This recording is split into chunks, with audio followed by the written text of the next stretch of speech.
I'm your host, Davida Shinsky, and you're listening to Live Without Limits Dreams Come True with the Right Mindset.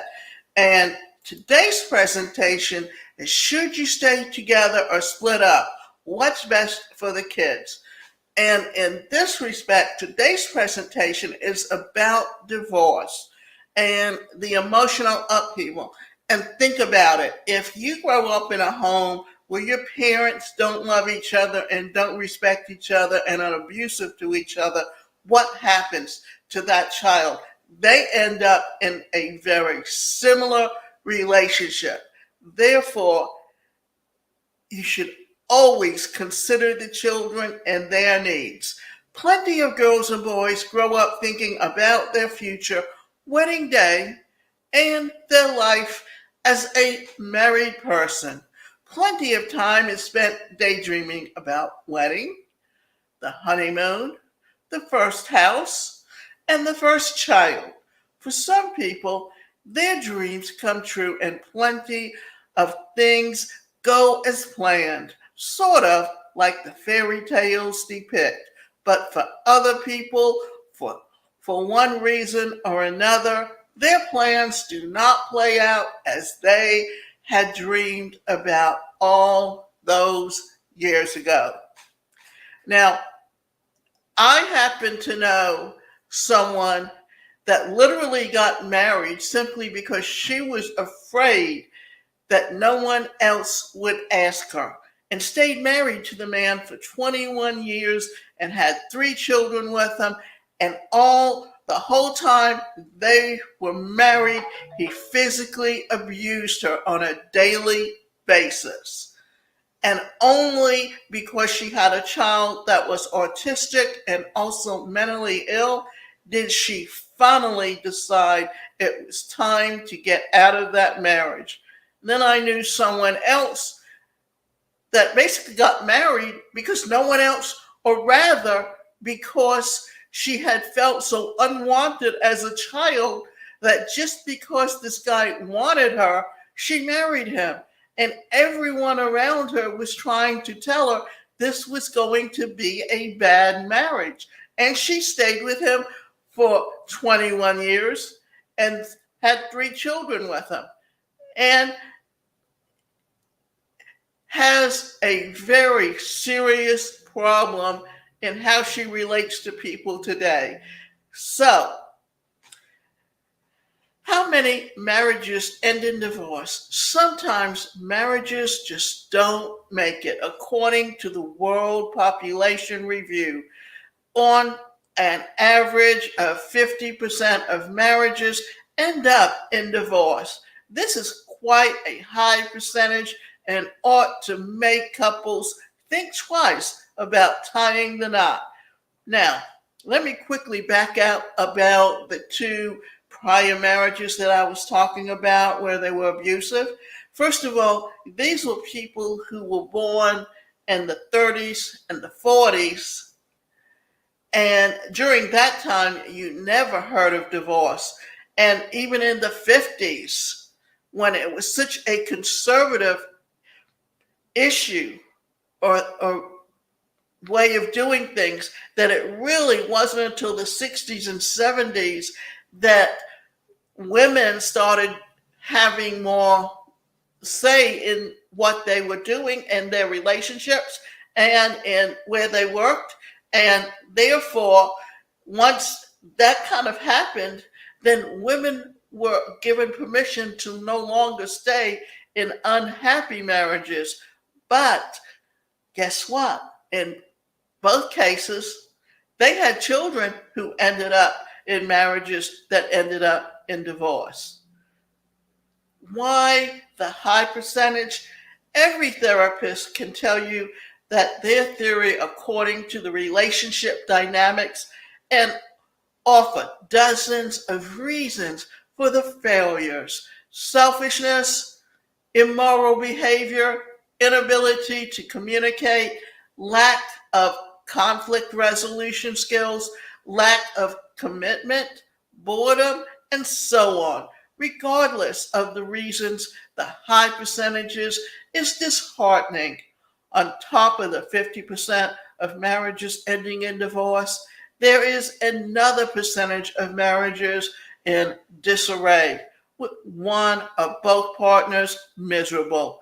The actual percentage is not known, but plenty of relationship experts assert that it could be as high as 20%. So, why do these couples stay in failed marriages year after year? Often it's for the children's sake. I'm sure that you know of couples who together simply because they have children together and don't want to hurt the children by divorcing. It is a very common occurrence. Of course, every situation is different. One couple may stay together for the children, and the home may be primarily happy and healthy. However, another couple may have a toxic home atmosphere that really affects the kids. There are pros and cons to staying in a marriage solely for the children's sake. Cons in staying together for the children's sake. Studies actually show that children who live in a single parent home that has a positive environment fare better psychologically than living with both parents in a negative or toxic environment. A child who grows up in a home where mom and dad fight, demean one another, and are unhappy will be affected by all the negativity, either psychologically or behaviorally. Additionally, parents who stay in a failed relationship often live in a state of loneliness, emptiness, frustration, depression, and hopelessness. Living with such negative emotions is not the best case scenario for children who count on their parents to be fully present and raise them in a healthy environment. Pros of staying together for the children's sake. If a couple whose marriage is over decides to stay together for the kids and can live together in a state of peace and joy, then the children are more likely to grow up stable and happy. This can only happen when each parent commits to fostering a positive environment for the children. Oftentimes, parents who choose this route only stay together until the children move out and then part ways. Another pro of a failed marriage remaining intact is that there is always a chance of resolution down the road. Each partner may feel that the marriage is dead now. However, as years go by, people may work on themselves and grow in their personal development.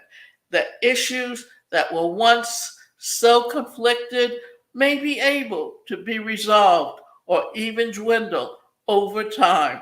For example, let's say a woman in her mid 20s is miserable in her marriage because her husband goes out with the boys a lot. She loves her husband, but really despises his selfishness and feels alone raising the kids. She stays in the marriage for the kids' sake, and 5 years later, her husband has a wake up call. He wants to be more a part of raising the children and be a better husband. He recommits, makes some changes, and the love is rekindled. They go on to raise the children successfully and remain together. If the wife would have divorced him in his mid 20s, they both would have missed out on some wonderful years together, and the kids would have had to deal with a divorce. So work it out in therapy. Marriage is work. There's no doubt about it. A happy marriage consists of two partners that work on themselves and work on the relationship consistently. The good news is that if your marriage is struggling, you have options. There are plenty of marriage therapists that can help you deal with problems in your relationship before throwing in the towel. Consider attending a series of sessions individually and together to see if you can mend what needs mended. You You'd be surprised at how common your issues are. And there are various tools that therapists can help you use to improve your marriage. A tough decision. Leaving a marriage is never an easy decision. Parents wonder and worry about how the decision will affect their children. Staying or getting out of a failed marriage certainly does have pros and cons. Each marriage is different, and careful thought ought to be taken when dealing with this issue. The decision to walk or stay is very difficult and should be considered very carefully before actually making a decision. Counseling is certainly a great option for those who are in this predicament, as insights and guidance can be offered to each partner. Now, I mentioned earlier about how children learn about having relationships by the kind of relationships their parents had. And many a times, couples end up getting together not because they love each other, but because of mutual need. For instance, like my parents. My father was a lawyer. He liked to give dinner parties for other lawyers and judges. And my mother needed someone to provide financial security. And that was the basis of their marriage. And I never saw where they ever really showed any love and respect for each other, nor did they show it for their children.